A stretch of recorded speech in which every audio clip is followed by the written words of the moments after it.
আপনি জানেন না তো, হাদিসের ভাষায় দেখেছি কবরের ভিতরে মানুষগুলো যে কান্নাকাটি করে, এত ভয়ঙ্কর হাউমাউ, ঝগড়া লাগলে দেখছে না, কাউ কাউ কি আওয়াজ হয়, আল্লাহ বাঁচাও, আর পারছি না, আল্লাহ তুমি বাঁচাও, আর আগুন সহ্য হয় না, সবের দংশন সহ্য হয় না।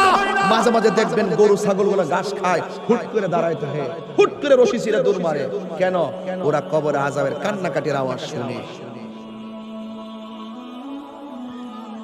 এই কাউ মাউ যদি দুনিয়ার মানুষ শুনতো, রাসূলকে জিজ্ঞেস করে, রাসূল চতুষ্পদ জন্তু কথা বলতে পারে না, তারা কবরের আওয়াজ শুনে, মানুষ কেন শুনে না?